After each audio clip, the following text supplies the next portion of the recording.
one. So by so doing, it means with this license now, I can do some other things other than the basic one. I think this is clear.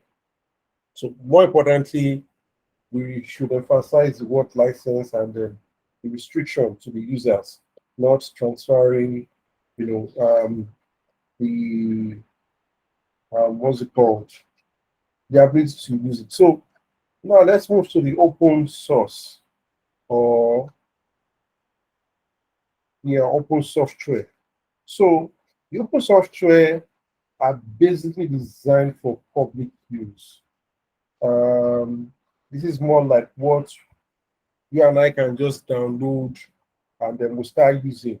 That you could take from, for example, the WhatsApp.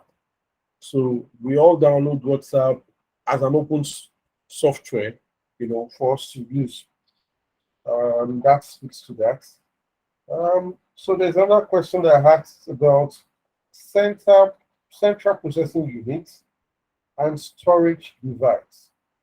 So central processing unit, it's embedded as the CPU.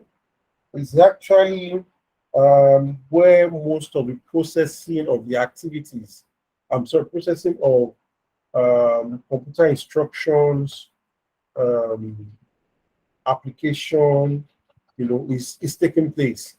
And likewise, at times, the internal storage is housed, in the CPU. So, but the storage device can also be, a device that is stored, inbuilt. For example, in the laptop, the storage device is, inbuilt with the laptop. Some are detachable, they are mobile. Take, for example, like the flash drive, floppy disk, and so on and so forth. But basically, the storage device is meant to, take information and retain or store information. You need it for retrieval. So we talked about system software and application software. That is one of the questions here. So one other question I have here is 4 input device and 4 output device and explain their uses in data processing. So this question says that you should list 4 input device and 4 output device and explain their uses in data processing. So I'm going to open this for us. Let us try and list 4 input device and 4 output device. So the floor is open. Just list. Not necessarily that whoever talks has or must list the 4. No. Let's just list 4 input devices and 4 output devices. Let's go ahead. Okay, for 4 input devices, you have the keyboard.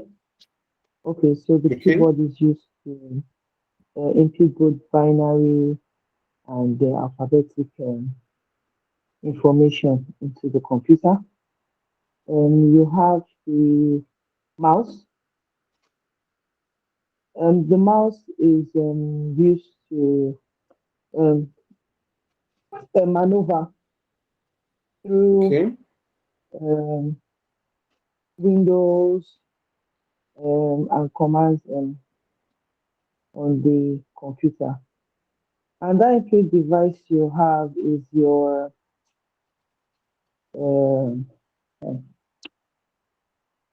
remember this thing I forgot.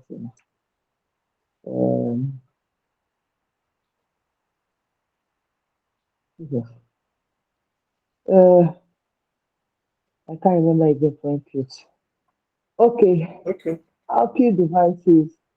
You have your display screen or monitor. That's how you can read things you have imputed into your computer. You have your printer, so you can print out the information. You have your what they call this thing? Printer. Okay, and that input device is your scanner. Okay, Cool. the scanner, you have to scan, like if you scan a document, um, you can, what you scan displays on your screen and calculate the information anyway you want. That's and that input device, your scanner. So, and that input device is your, um, how will I put it now? Your, what do you call this thing? Um, your, um, speaker. Okay, Okay. so Okay. why Okay. you can include your speaker on your output device that if you there are some programs you write that the output is not how will I put it? The output is not um you can't print. It has to be like the output is like voice. The output Mm. of what the command you've given is voice. So your speakers, your laptop or desktop speakers also. All right. So All that's right. your All right. output All right. device. All Yeah, right. I think I'm I think you've done well. The good thing is you're supposed to also um, refer to their uses in data processing, and some of that you had mentioned. So to mention how they work. But I think the scanner would have been an input in this regard mostly. I'm really not sure how much of it will be for the output, because it takes the information from. That's what Um, I said. The scanner is an input okay, device. okay, okay, Your okay. That's cool. printer, your fax machines are all Yeah, output device. yeah, yeah, yeah, yeah. All right, so that's cool. That's cool. And okay, so thank you for that. Thank you for that contribution. Um, let me look at another one before we now move to the other side. Okay, so we had a question that talked about the mainframe computers and the mini computers. The note I have didn't really talk much about the differences between the mainframe and the mini computers. But what I could see here is just being a type of computer. The mainframe computer, they are usually very large size that can support, you know, a multitasking, I mean, to perform multitask. So again, I think it should be a computer that can also enable more people to use it at the same time. The mini computer is the mid-size multi-process computer. It can perform multi-functions at the same time. So, but I think one of the future of this mini computer was to be able to enable about 4 to 100 um, users. You might need to look it up, but I think that was one of the features I saw somewhere. I can't recall where I saw that. So while the mainframe computer can, have so many users, battery low. I have to leave. Thank you very much. You're most welcome. Okay, so we have some that can take as much as possible, which is the mainframe, but the mini computer can take less. But please, okay, let me even try and look up for more Okay, because I so think. All right, go ahead, I want please. to say something about when you're talking about your types of computers, when you're saying the server, Okay, okay, okay. I when read you're that earlier. That's so true. your Okay. mainframe is like a server. So you have a lot of other. It's like the how will I put it now? It's like your mainframe is like the server. So it's like Okay, good. other systems. Yeah, like you have a lot of people attached to it. So if your server goes down, all the other people connected to it are off. Yeah, yeah, yeah. You understand? So that's what like the mainframe is like a server, is like a server computer. So other systems are latched onto it. So it like passes, you get like any command given to the server, like the mainframe computer, goes like to all systems attached to it. Okay, so I have a And question. So this Please go ahead. mainframe is like a server. It's not like a software. It's just a server. Yeah, it's actually, you know, any computer basically has, these two elements or components, which is the hardware and the software. So it's beyond just being a software. Okay, so maybe if I give example, you can understand my question. Let's Cool. Right. say banking, for example. Now, sometimes you go to the bank and they tell you that, oh, there's no network. It's not like there's no actual network. It could be that maybe Finacle is down. If Finacle is down, nothing can be done. They are just Okay. basically, maybe if you're like a regular customer, they just collect your form and just tell you, Finacle is not working, but we'll process it when it's back up. Do you get? Is that what you guys are like talking about? Something like that? Okay. So going to the level of Finaku is slightly a bit technical. When I say Finaku is down, yes, you refer to the application, the banking application. But at times, yes, it's down. It's a complicated system. It could be, the way it is on the server. There are times where the memory, are taking so much to process.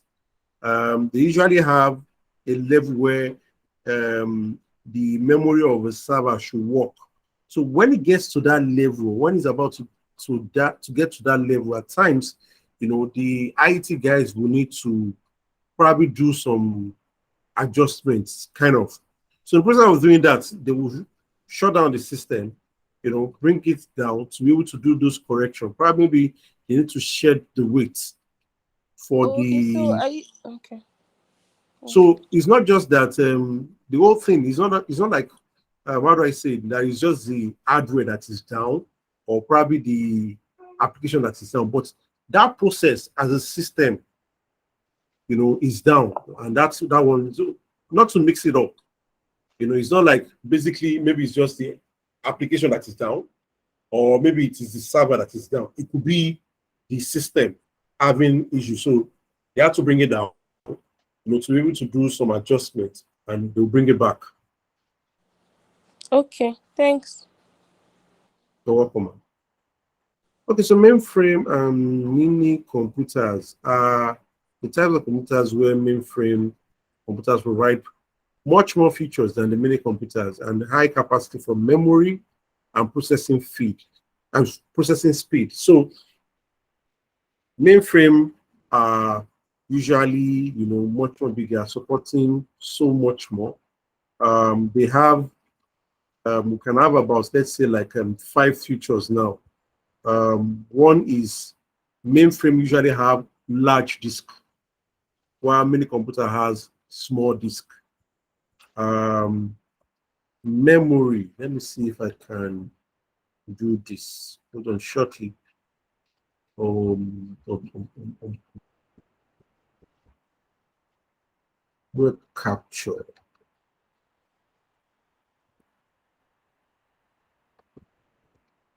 Select.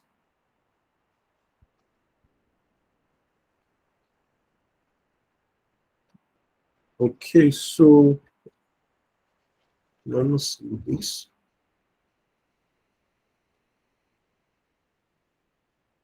Just hold.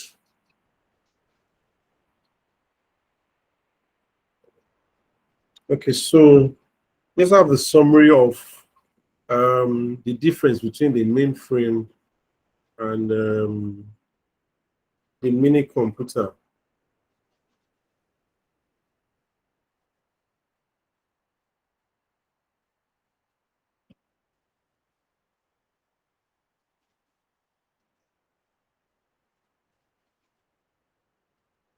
So again, the memory storage.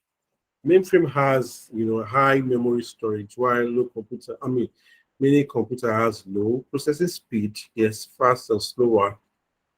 User support, mainframe will support thousands or millions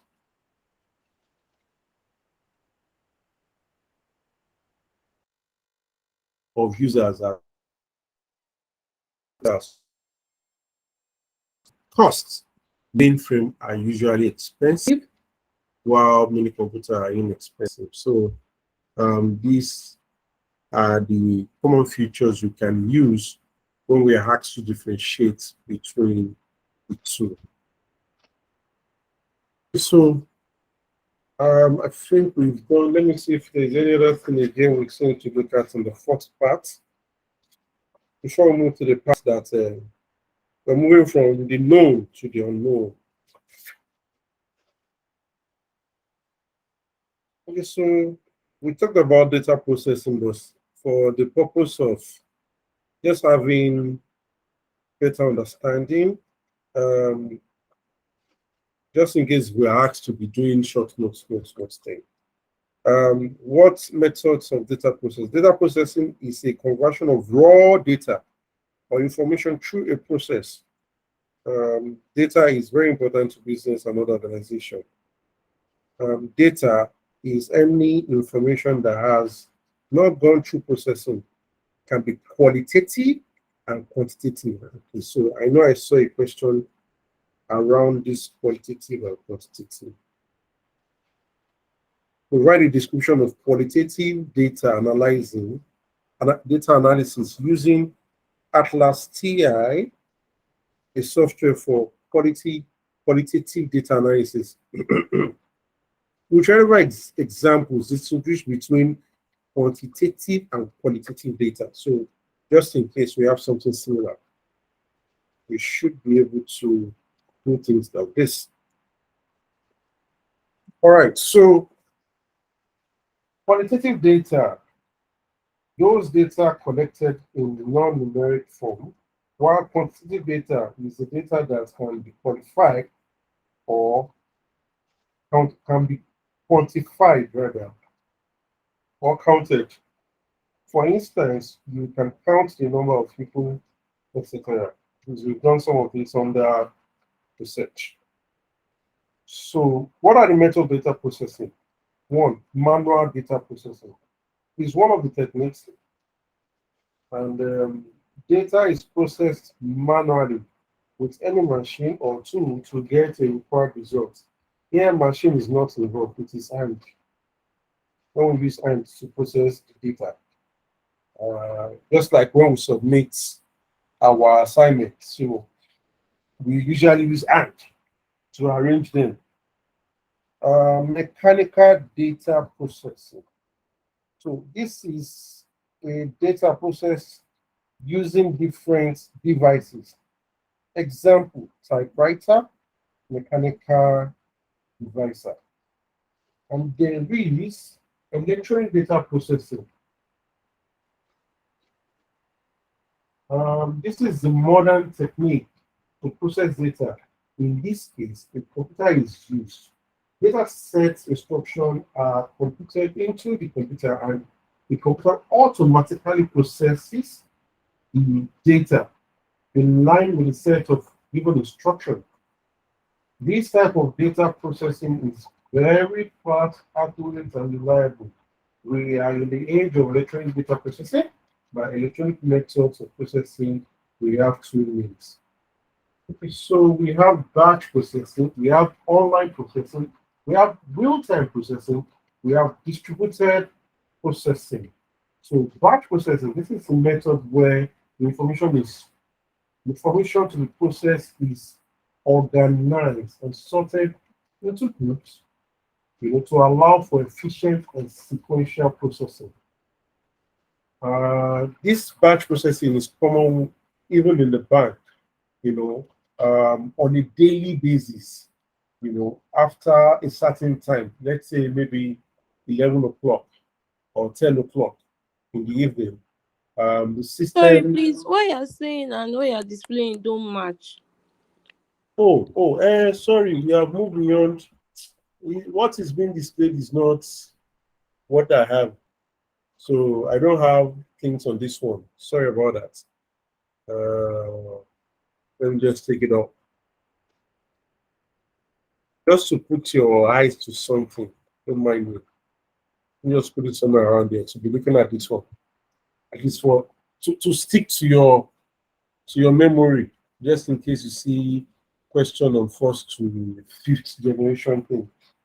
So why I'm taking this again is that just to have good knowledge of what we have for the first section. And by the time we're through, we move to the second section with the help of covering, to the best of our knowledge, SPSS and reviews. The Private Web Conference. I'm sure if we can cover those three, it should be at least reasonably, we should be able to have some level of confidence in writing the exam. So I just give an example for the batch processing, like on a daily basis, the bank's application, the bank system will process information taken for the day at a required time, maybe around 8, 9, or 10 in the evening. So they shut down the system, they start processing, every information, all the information or data received for that day. So it will back it up, as batch. So when that data is backed up, the data is taken out from the system and probably archived somewhere. And that's why you see that there are times you go to work and also you go to the bank and probably the system is down. What they will need to do, or should something else wrong, something wrong, something, if there's an emergent change, something chaotic should happen. It is that batch process that was done, that was archived. That's what they are going to retrieve, and they are going to put back in the system.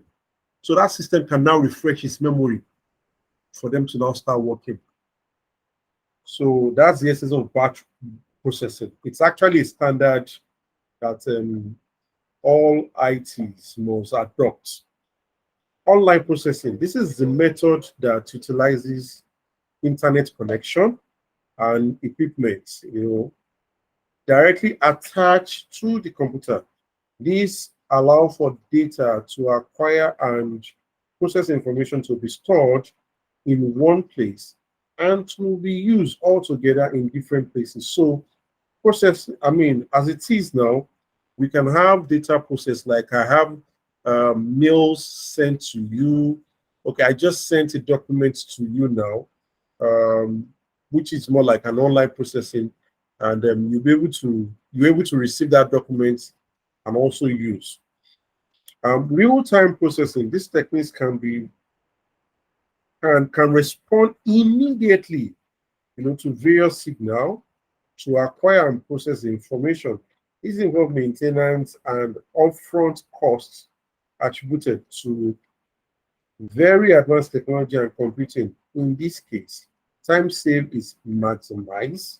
Example, banking transaction. So when you do online transfer or process transaction, and or maybe you withdrew cash in a branch, and immediately, somebody is trying to withdraw cash from that same account elsewhere.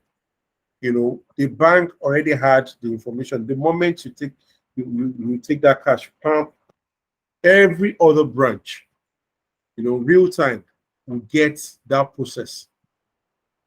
So it's not like you're trying to play prank, and for example, you usually check for 1 million naira, and your account has say 1 million, and you now issue that check to 5 people, hoping that they go to the bank about the same time presenting the check. So the moment one of these check is processed, it would reflect on the system, and every other hand would receive that same information. So this is also close to distributed processing. The method is usually utilized commonly by remote control workstation. So example, MTN here, there is one big machine station controlling other several ones. So distributed as a case where the processing, is, segregated. There are times where we process data. For huge data, for example, the system can swallow it and it will redistribute immediately. Okay, take it to this one, you process this, you. For example, when it comes to data in my own organization, we process huge data. So the system gets to segregate this data in a distributed manner. For example, you need to add up age. One unit of the system handles that. You need to add up amount. One part of the system handles that as a processor. So this process is distributed in a manner that it gets this action or this instruction or user request done almost like seamlessly, efficiently, and real time as well. So techniques of data, cycle data process. I saw this question too sometime. So when it comes to technique for the cycle or circle of data process, that's talking about, where the data processing starts and ends. Number one, data collection. So that's the first thing you do. You collect data. So crucial and important stage in data processing cycle, it is at this stage that quality of data is assured. If the data collected is poor, output will be poor, and you can't get a quality result. Two, data preparation. When you collect data, the next thing you want to do is, you get to prepare the data, for the next stage. So you don't just collect data and dump it, but at least you try to do some sorting. So if the manipulation into the form suitable for further analysis and processing, raw data cannot be processed until they are checked for accuracy. So this is typical in my organization where we collect data. The first thing is collect data. When we collect that data, there's something we have that we use in checking that data, more like a preparation.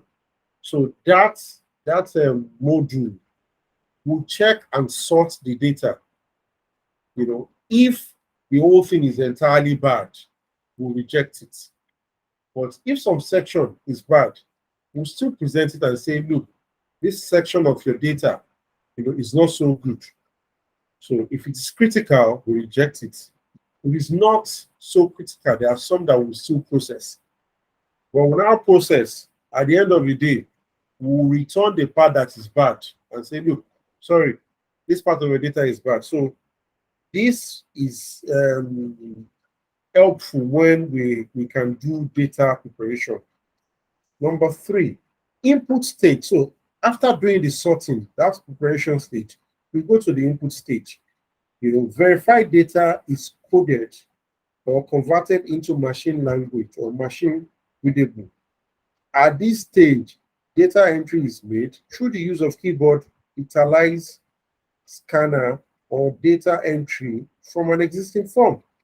So we can take this like to the level where you would understand data collection can have, we can use, for example, research, where you use your questionnaire to go and collect data. Now, that's data collection. Preparation, now you need to sort those data that you've collected and put it in different orders. Which one did I collect from banks? Which one did I collect from markets, which one did I collect from schools. You sort them as data preparation. Input stage, you now start inputting those data based on how to be collected. So you input them into your computer. Then when you input them into the computer, probably maybe you're using one of these statistical application. Then you process. This is when data, that's the fourth stage now, data processing. This is when data is subjected to various means of manipulation. The point where a computer program is being executed, it contains the program code and current activities. Then you move to the fifth stage, output and interpretation. This is the stage where the process information is now transmitted to the user. The output is presented to the user in various report formats, video or monitor audio reports. So then the sixth stage is the storage. This is the last stage in data processing cycle, where data, instruction, and information are held or kept for future use. So this stage is the importance. It's important because it will allow quick access and retrieval of process information. Also, allowing it to be passed on to the next stage when needed. So let's note these 6 stages, how it comes for the purpose of what's it called? I know I saw a question that looks like it, so please let's take notes.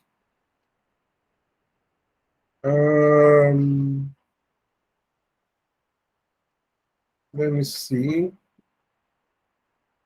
Are we done here?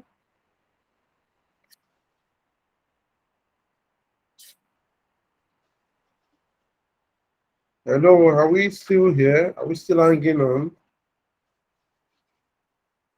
Yes, Are we going to Roger. sleep? All right, all right, all right.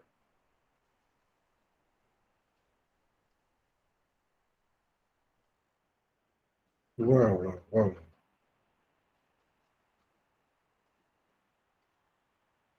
Okay, so, okay, I saw a question anyway, although it's far back as 2017-18. I was asking about short notes or short but explicit notes on web browser, uniform resource location, hypertext markup language, database record, Ethernet. Okay, so we might need to read up those ones, but for the benefit of time, I think we should quickly see how we can move to maybe teleconferencing and the likes. After teleconferencing, maybe we now move to e-views. Oh.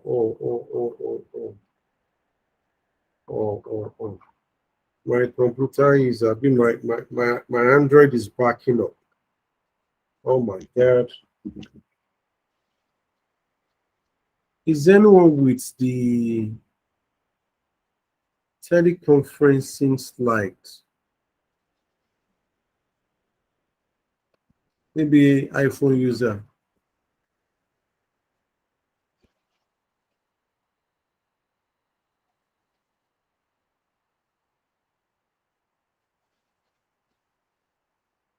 Okay, so if you don't have that, we might quickly need to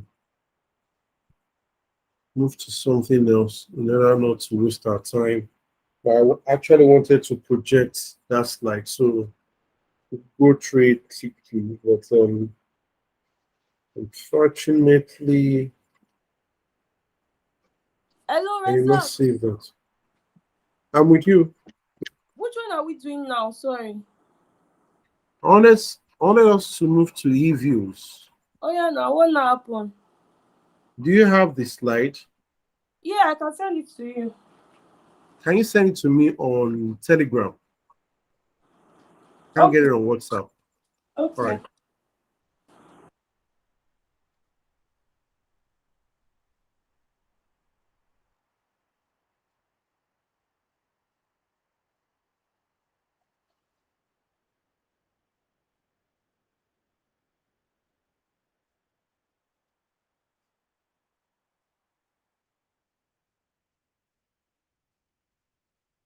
Okay, so illustration wise, eViews is a statistical package for Windows, and it is used mainly to analyze, time series oriented econometric analysis.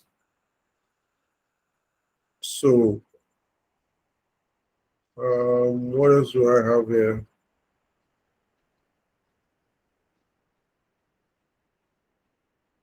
There are other applications that could be used, side by side with eViews. We have SPSS. We also have R. But for our class, we are not treating R. I don't know why. I'd have loved R if we were to treat that.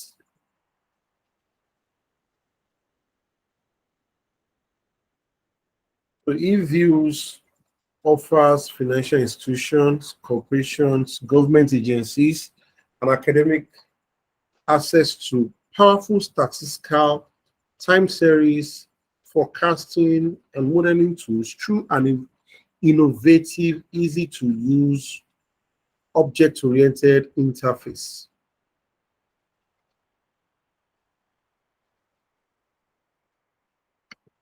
Are you still sending it, or are you still looking for it?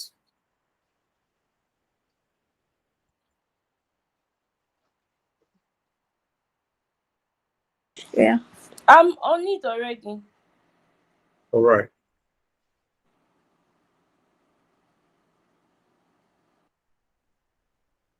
Where is my whiteboard? Oh my God, the whiteboard disappeared.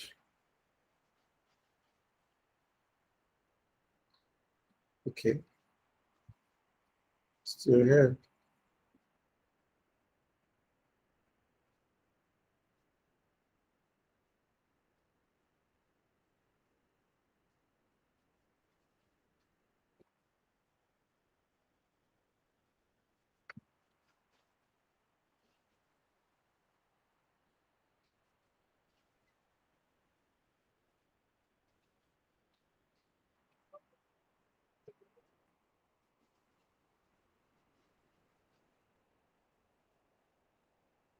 Okay.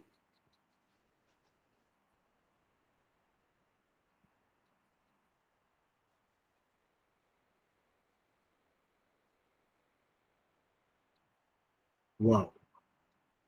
eViews, we have 3 slides. Are you kidding me?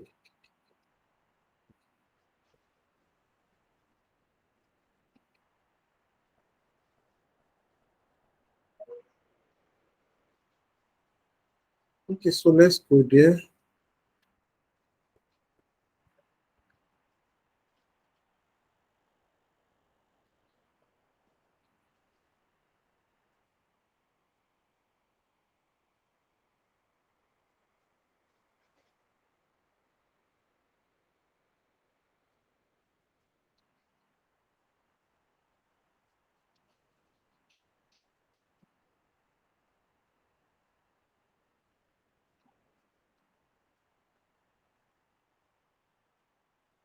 I hope you can see my screen.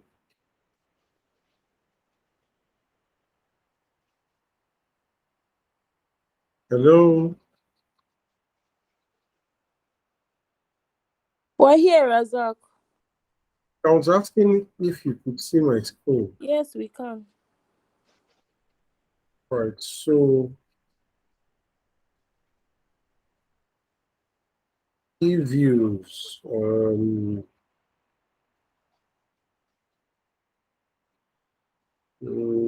eViews philosophy, you can access most of eViews functionality via menus. Just browse through the menus and find the appropriate command. You will then be guided through. Let me start from number 1. Getting help. Please refer to eViews handbook, which are very comprehensive. Of the 2 handbooks that accompany eViews, the user guides will be more useful for you. It explains all functions of eViews step by step. The command and programming reference is useful if you want to write batch programs that perform a sequence of steps automatically. Both manuals are also available in the eViews help menu itself as PDF. Very helpful is also the searchable help index in the eViews help menu. The best way of getting a first idea of how eView work is to experiment with the command presented here and try other commands and options and see what happens. eViews philosophy. You can access most of the eViews functionality via menu. Just browse through menus and find the appropriate command. You will then be guided through several windows that prompts you for the information required to perform the command. eView organizes data, graphs, output, and so forth as objects. Coming in, let me quickly go through something here.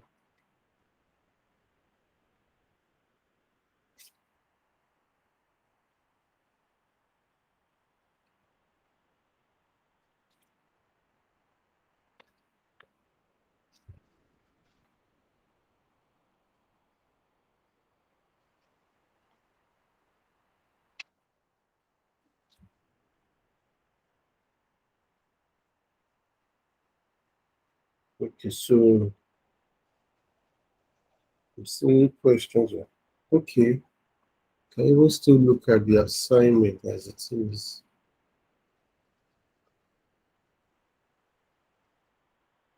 Oh, see if I can check this time.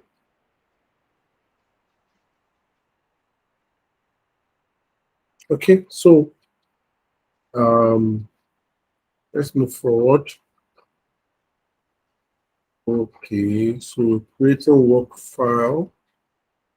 To create a new work file, click File, New Work File. So basically what this means is just like Excel, just like Microsoft Word. To create a new work file, you create File, New, then Work File. If you have quarterly data from the first quarter of 1950 until the last quarter of 2005, then procedure is select dated regular frequency, then frequency choose quarterly, then start date you choose the date and end date. Notice that there are already two series in the work file, C and recede. They stand for coefficients and residuals. Every time you estimate something, the coefficients are stored in the C and the residuals in the recede. Now, I think this is the part that speaks to assignments, importing data into eViews. There are two ways to get your data set into eViews. When you have only a few observations, you might want to cut and paste data into eViews or even type it by hand, which is less efficient. To do this, you first need to create a work file of the desired frequency and date and start and end date. Then you create a series object within this work file to hold the data by clicking on Objects, New Objects, Series. Again, then you create a series object within the work file to hold the data by clicking on Object, New Object, then Series on the work file window. Give the series a beautiful name, then click on Edit, plus or minus. Start entering your data. When you are done, click Edit again, plus or minus again. For larger data sets, however, you will probably prefer to use eViews import function. Now, let's talk about eView function. Let me see. New variable and all that. So, truly, it would have been nice for us to have the eView app where we now play with it. Let me see if It's just that I will need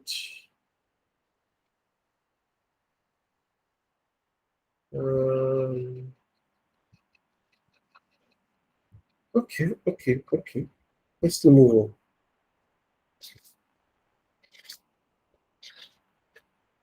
Sorry, hold on.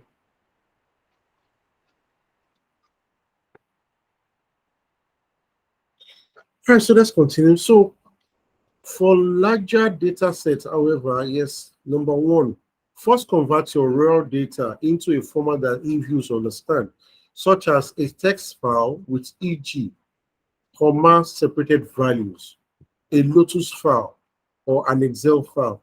If you use Excel, for example, make a file with only one spreadsheet. On this sheet, put each series directly next to each other. Be sure to start your data in cell A1. Do not put any titles or names on the columns. But this is very important. Remember what data is in each column. Also, you need to remember to beginning and end of your sample. Search the file as SLX file. 2. Open eViews. 3. Create new work file with the frequency start and end date of your data. So I want us to, just in case, I'm sure we've done our assignments. We are all good students. We've done our assignments. So this is common. Talk about yourself. We've not done our assignments. Talk about your own. But we are all good students. We would have done our assignments by now. I know, I'm sure. So create a new file with the frequency and start and end date of your data. So usually this is very common. This was what we saw earlier, when you want to do the manual one, or the one with the small, or what's it called? Let me see. When you have few data or few observations. So this is when you have large data sets. These are the two differences we have here. So import the data, select File, Import, Read Text Lotus Excel. At the bottom of the dialog box, change files of type to Excel. This is the case where we're using Excel, so that you can seal the file, then browse to find your data. Then you are asked, data order, select by observation, if each series occupies one column, or by series, if each series occupies one row. Upper left data cell, write A1. Names of series, write the name of series you are importing in the right order. For example, RGDP, and so on and so forth. Do not change the import sample period. You should have already selected the correct period when you created the work file. Do a cross-check with your data file. Compare the number of observations. Check if each series got the correct name. Generating a new variable. Click the Genry, G-E-N-R button on the work file window, and then insert the definition equation of your new variable. For example, x something growth equals to log x so.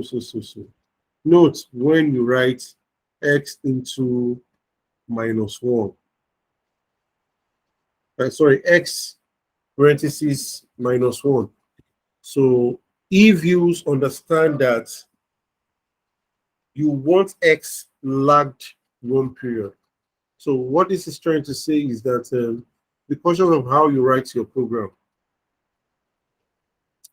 But again, some of the things I think you should pick specifically should be, so what main function do you look at when you want to open or when you want to import data into eViews?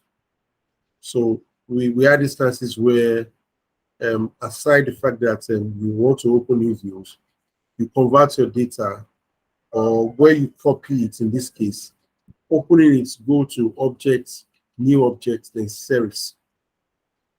When you have that open, then always be ready to define it, as in frequency and start and end date of your data. Generating multiple graphs. Suppose you want to make a plot of 4 variables, RG, DP, response, or regov, or reinf. So this RGDP is actually the GDP of a country, or GDP of economy. So I don't know the cons. I don't know what they are using as gov or inv. Inv could be investment anyway. Gov can be government expenditure. Okay, I think cons is the consumption. I think they're actually referring to the national income here. So we are having a data of an economy, and then we're trying to compute. I'm quite sure we're trying to compute the GDP. So select your 4 variables: the GDP, the consumption, the expenditure, the investment, by keeping the control key press and clicking on the series with your mouse. Right click with the mouse and click and select open, then as group. Then click view, graph, then line on the group window, and you're done. If you would like to create multiple separate graphs, use view, multiple graphs, then line. To preserve your work, click freeze on the group window, and then in the new graph window, click name and enter the desired name.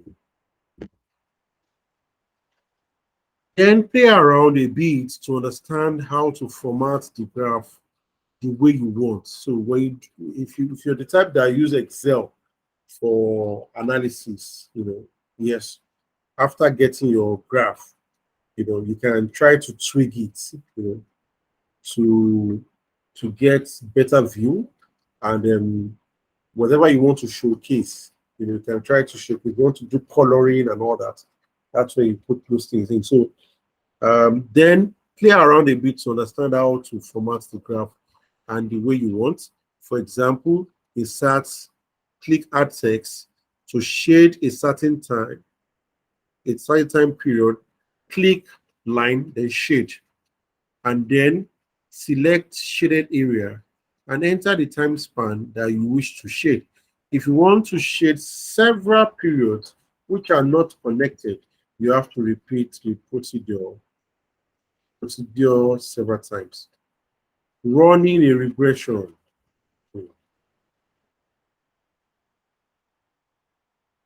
Okay, so let's quickly go through that. In the command window, which is the white area just below the eViews menu bar, type ls ycx. Y stands for the name you give to your dependent variable. X for whatever name you give to your independent variable, and C is the constant. So what that means is there's usually this equation being used to illustrate your graph. So usually have y equals to something x plus c. Yeah, something like that. So y is your dependent variable, because whatever happens to x, would eventually affect your y. So y is the dependent, yx is independent. So to modify your estimation, click estimate on the equation window. There you can modify, and the estimation equation, the estimation method, and the sample period. You can save the output using freeze. So one good thing you should know here is saving here is to use freeze on the regression window. Again, take some time to check the available views and regression diagnostic in the view menu of the equation window. Some more hints: changing the sample period, creating a time dummy, taking differences, scatter plots of regression. I might not really see this number 8 as essential rather than others, but we can take our time to also read it. Let's move to the second preview.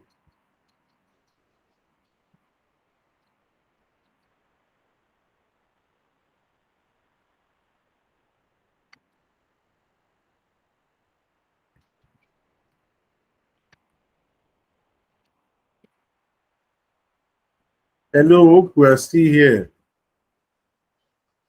Hi. So please don't skip on me. The Ah, space here is small. yeah. And the space here is small. Is coffee?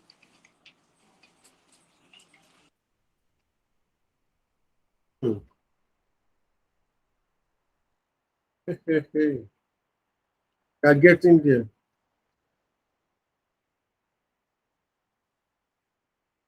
Okay, so except this exam is going to be spectacular research. This page is very interesting. You just try to breeze through. You just have some basic understanding. So if you stand tutorial, this is introduction to econometrics. So we have the cross-sectional data, data inputs, and simple data analysis. A easy but tedious way, that's the manual data entry. We have the summary statistics, the graphical representation or presentation, simple regression, entering data from a spreadsheet, importing data files directly into eViews, data transformation. How many pages? Well, 3 pages. Multiple regression model. We have the time series data. We have the summary of frequently used eViews command. Permits me to quickly run through the past questions. Let me even see the range of how these questions had been flowing. So we don't expect surprises or the thing that will choke us.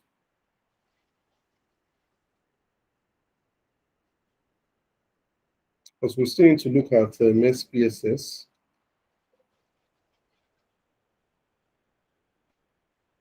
Articulate the process of generating various descriptive statistics. Discuss steps involved in handling a data set.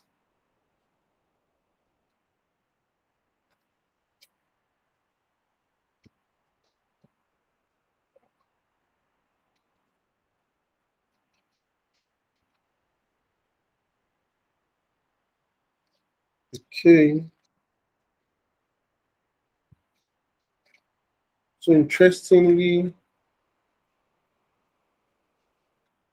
I don't think we've been getting detailed questions on eView. But for the benefit of doubt, that we have more confidence, let's quickly just see what we can grab here.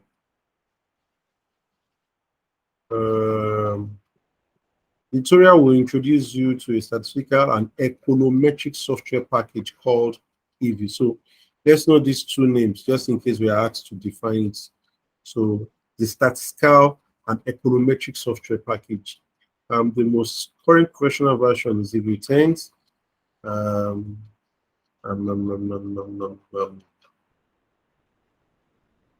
Okay.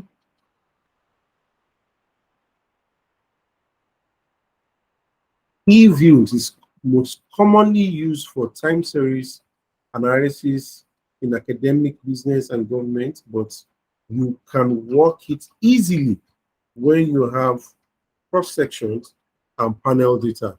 eViews allows you to save results within a program and to retrieve this result for further calculations later. Remember how you calculated confidence interval in statistics, say for the population mean. Basically, you needed the sample mean, the deviation, the standard deviation, and some value for statistical table. In eViews, you can calculate the mean and the standard deviation of a sample, and then temporarily store this. You then work with these numbers in a standard formula for confidence interval.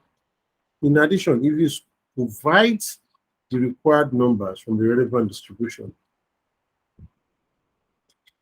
eViews is truly interactive. You can also run a program as a batch job. You write a sequence of commands, then execute the program in one go. In the good old days, the equivalent was to submit a batch of cards, each containing a single command, to a technician who would use a card reader to enter this into the computer, and the computer would then execute the sequence of statements.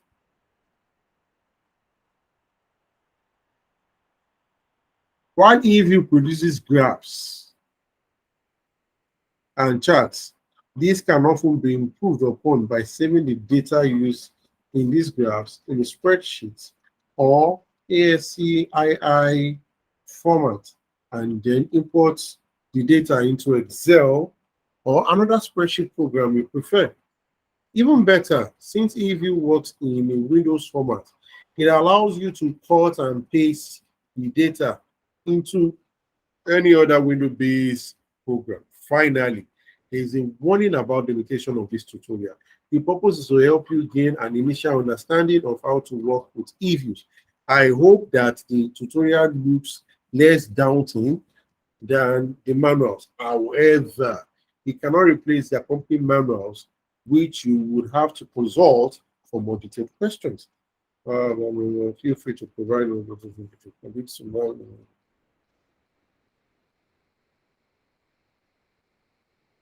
So cross-sectional data, interactive use, data input, and sample data analysis. Let's get started. Click on eViews icon to begin your session.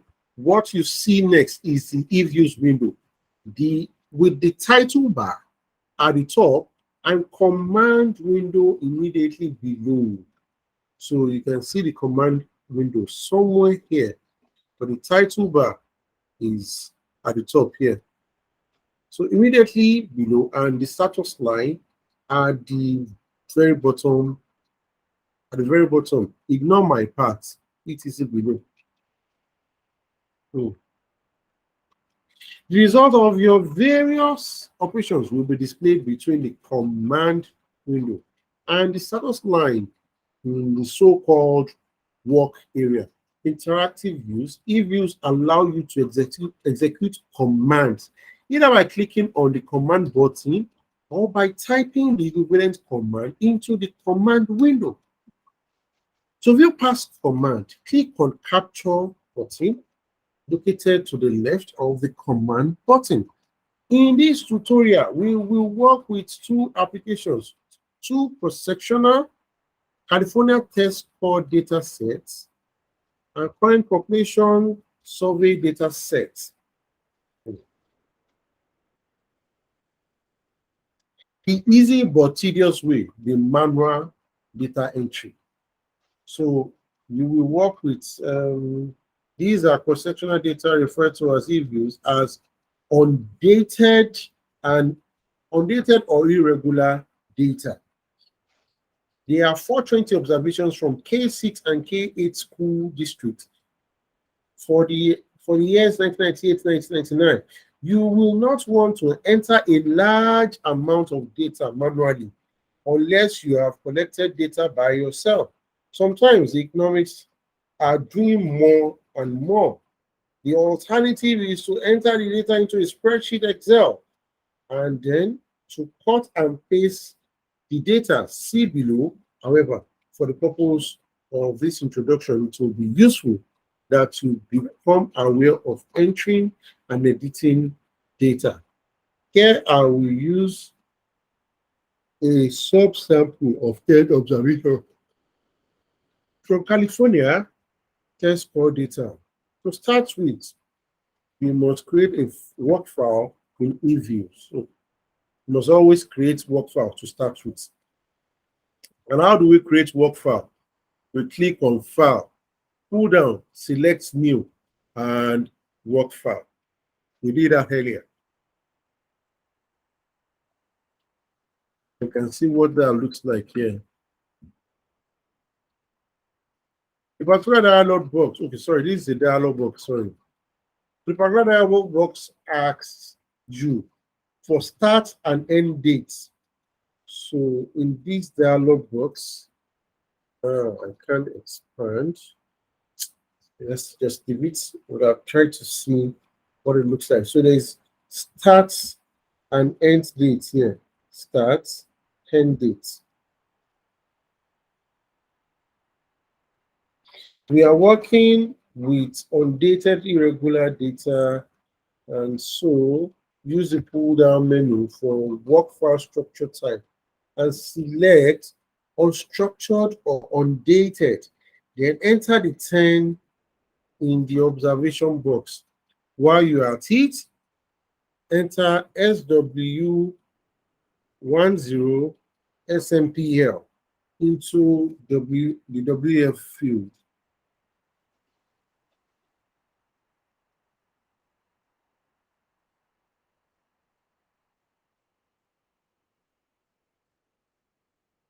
I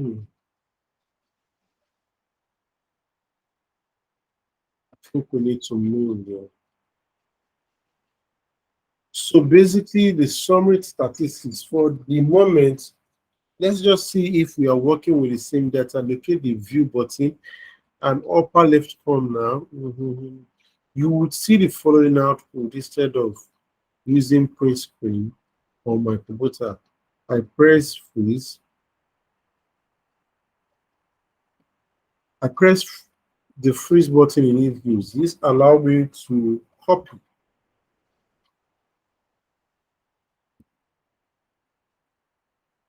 This allows me to copy and paste output into another window, Windows-based program. Let's not forget that Windows-based program are quite different from this. So it's important to understand why we do this copying. Now, one of the basic benefits of using eViews or R, I've not used SPSS, but I know under R, when I use R, there are formulas I will input that will give me, this kind of set of results. I'll get my mean, my median, maximum, minimum, standard deviation, skewness, kurtosis, Jacob-Berra probability, and so on and so forth. So again, let's not forget how many variables, how many quantity of this data are we working with? In this instance that we're seeing, there are just 10 data, 10 observations.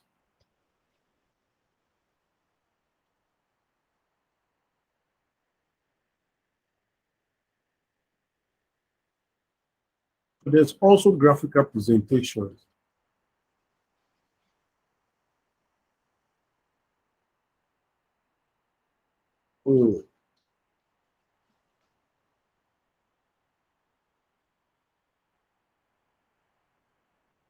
Simple regression. There is a commonly held belief among many parents that lower student-teacher ratios will result in better student performance. Consequently, in California, for example, all K3 classes now have a maximum teacher ratio of 20. For the 10 schools districts in our sample, We seem to have found a positive relationship between the larger classes and poor student performance. These disturbing results increase in class size results in higher test scores will disappear once we work with the 420 observations from the California school data. And we will then find the negative relationship you have seen in the textbook. For now, we are more concerned about learning techniques in eView.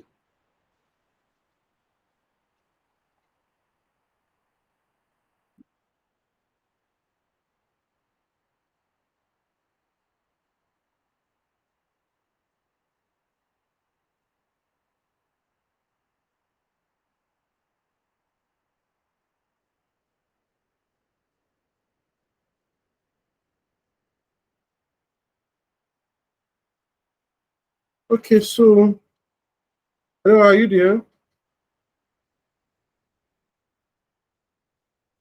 Are you there?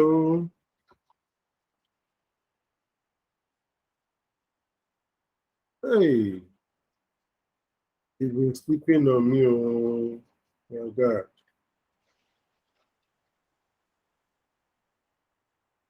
Hello.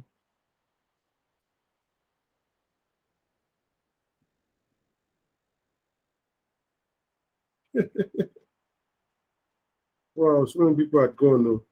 All right, let me look at the last eView.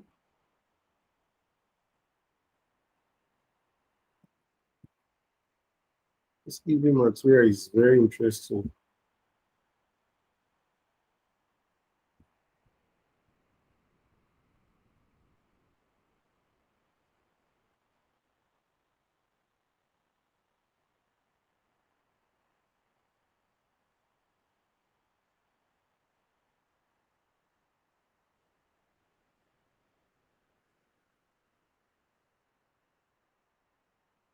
Econometric computing with eViews.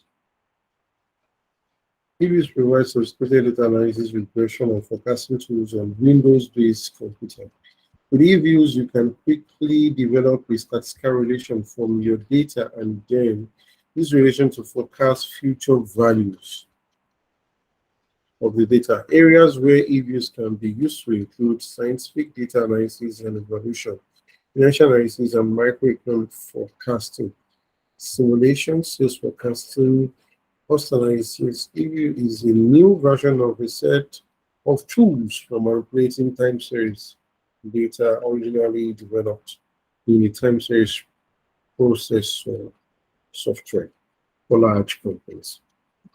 eViews provides convenient visual ways to enter data sets for the keyboard, from the keyboard or from DixFile to create new series from existing one, to display and print series, and to carry out analysis of the relationship among series.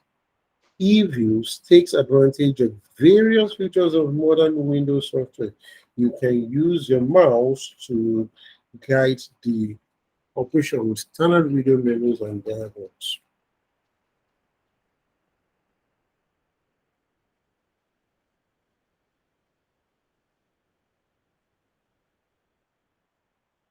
Starting eViews, initial screen,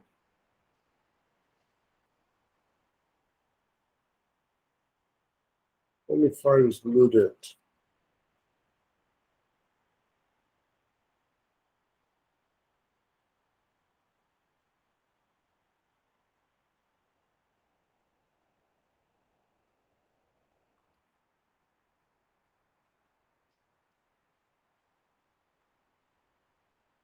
Okay, so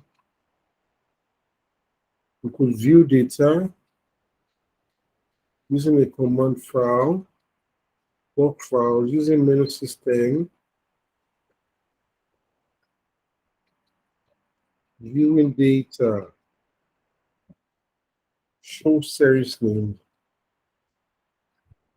View data, importing data.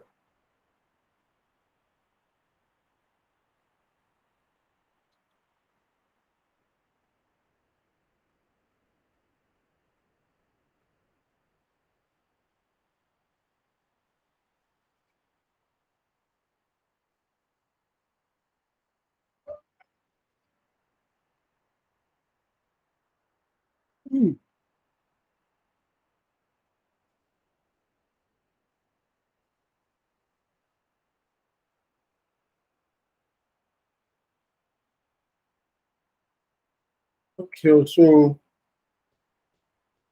I think this is really more practical than I thought.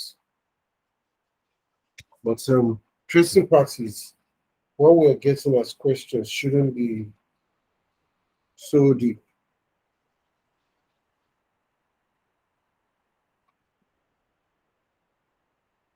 If we discuss the different windows that a researcher must open while using econometric views, if we discuss the different windows that a researcher must open while using econometric views,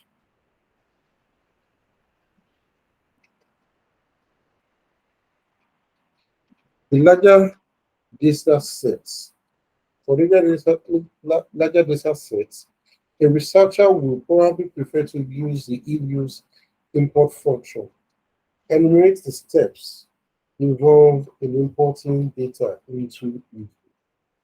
So I think we saw this earlier in one of the eViews. Might need to just go back to that.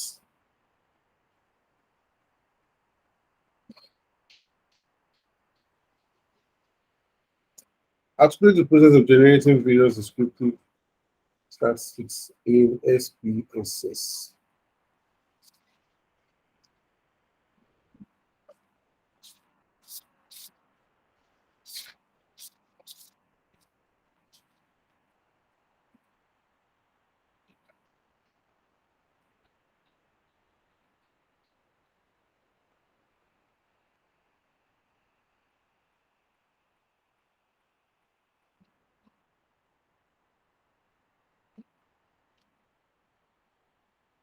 Hello,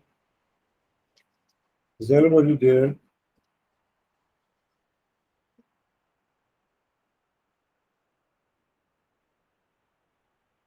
The concept of SPSS, that's statistical package for social scientific or for social sciences. There are 6 different windows on this. They are related. You use this package when you are writing your thesis. So number 1 is the data editor.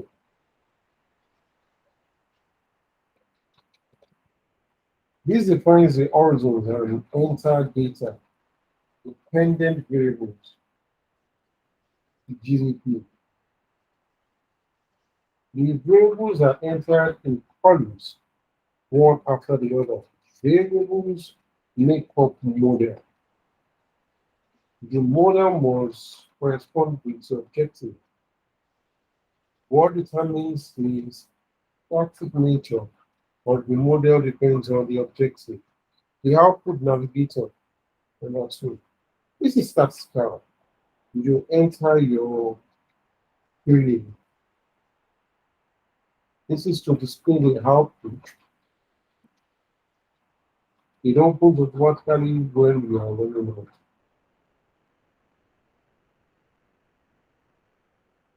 Pivot table editor. Output display can be modified.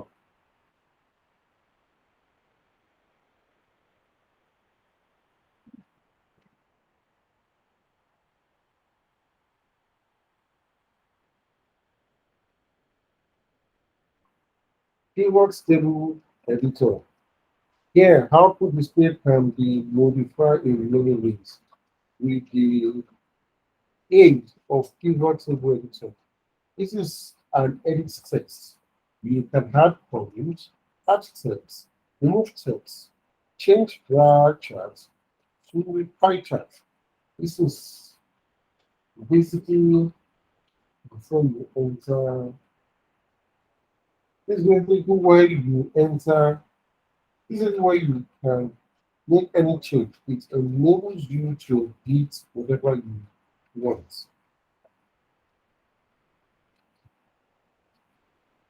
Chart editor. There are different charts. You will the vertically provide chart. Text output editor. These outputs that are not displayed in pivot tables, they have to be modified with text output editors. You can edit output and change that for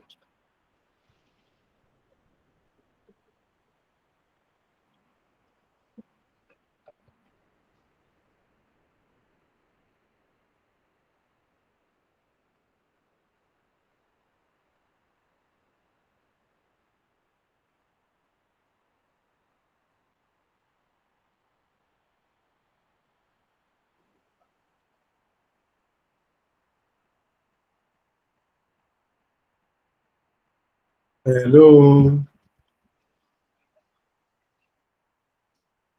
Yeah.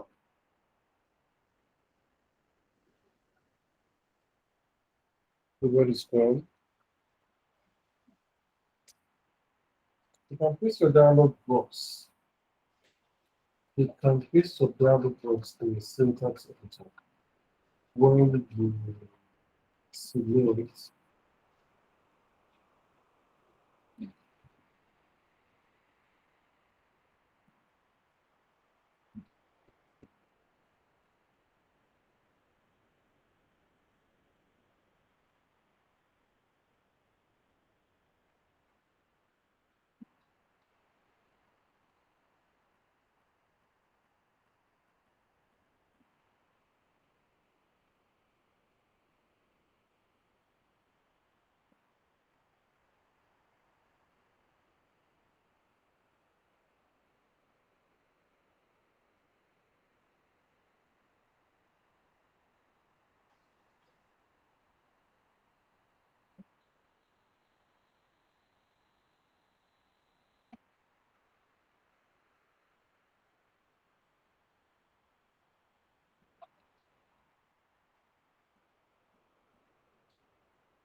creating a new data set.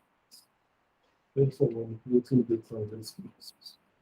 There are two steps that must be followed in doing this resources. One, defining the variable in those steps. We need data set. Imagine the